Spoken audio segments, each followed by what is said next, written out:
안녕하세요. 돈어리 BF의 정소영 세무사입니다. 오늘 말씀드릴 세금은 바로 원천세인데요. 만약 제가 급여를 주는 사람이라면 급여를 지급할 때 우리는 소득세를 뺀 금액을 지급하게 되는데요. 이렇게 소득을 지급할 때 미리 세금을 떼는 이 과정을 원천징수라고 합니다. 이 원천징수를 한 소득세는 소득 지급자가 세무서에 신고하고 납부를 하셔야 하고요. 그래서 소득을 지급하는 사람을 원천징수 의무자라고 합니다. 그런데 원천징수는 왜 하는 걸까요? 첫 번째로 소득자 입장에서 보면 세금을 분할해서 납부를 하면서 부담을 좀 덜 수 있겠고, 국가 입장에서는 세금을 미리 받아서 누락되는 것을 방지하기 위함입니다. 우리 급여 받으시는 분들은 2월이나 3월에 연말정산을 하시죠. 이 연말정산은 매월 미리 납부한 원천세와 총 나의 세금을 비교해서 더 냈으면 돌려받고 덜 냈으면 추가로 납부를 하는 것입니다. 이 원천세는 소득 구분에 따라 근로소득, 사업소득, 기타 소득에 대해서 나뉘어지는데요.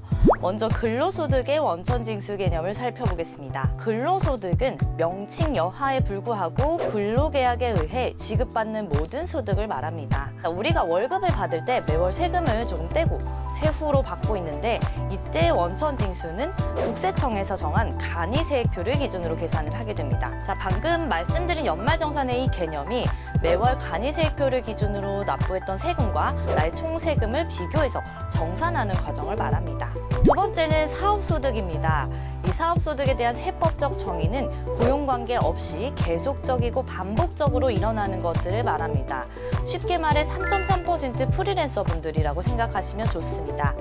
예를 들어 내가 디자인을 하고 있는데 어디 회사 한 곳에 소속되어서 하는 것이 아니라 프로젝트별로 이 회사, 저 회사 옮겨 다니면서 소득을 받고 있다면 이를 사업소득이라고 볼 수 있습니다. 이때 사업소득이라고 말하면 세무사님, 저는 사업자 등록을 안 했는데 이게 사업소득이 맞나요? 이렇게 물어보시는 분들이 굉장히 많은데요. 세법에서는 사업자 등록 여부와 상관없이 계속적이고 반복적으로 발생하는 소득이라면 사업소득이라고 보고 있습니다. 간혹 아르바이트생분들도 3.3%로 떼고 지급받는 경우가 많은데요. 앞서 말했던 근로소득은 간이세액표에 따른 세금을 제하지만 이 사업소득은 3.3%를 떼고 지급을 받게 되고, 연말정산을 하는 게 아닌 5월 종합소득세 신고를 통해서 환급 또는 추가 납부를 하셔야 합니다. 마지막으로는 기타소득입니다.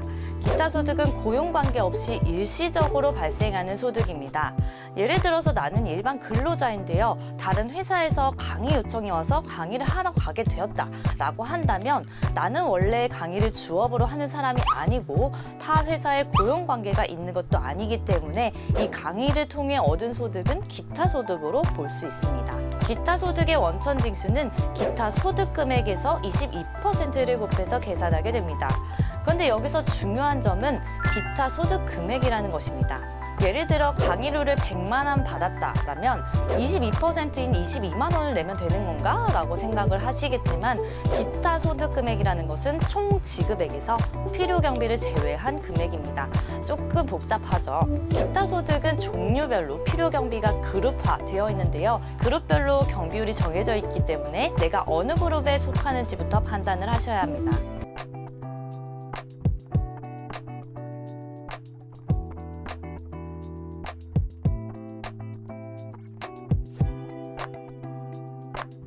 제가 방금 예를 들었던 강의료의 경우에는 B그룹의 5번 일시적인 인적 능력의 제공 대가에 해당을 하고요. 대부분의 기타 소득은 여기에 해당한다고 보시면 됩니다. 따라서 강의료 100만 원을 받았다면 경비율 60%, 즉 60만 원을 제외한 40만 원에서 22%를 곱한 값이 원천징수된다고 보실 수 있습니다. 이렇게 소득을 지급하는 사장님, 즉 원천징수 의무자들은 매월 10일까지 원천세 신고를 하셔야 하고요. 놓치신다면 가산세가 있으니까 반드시 유의하시는 것이 좋습니다. 네, 지금까지 원천세에 대해 알아보았습니다. 감사합니다. 다음 시간에 봬요.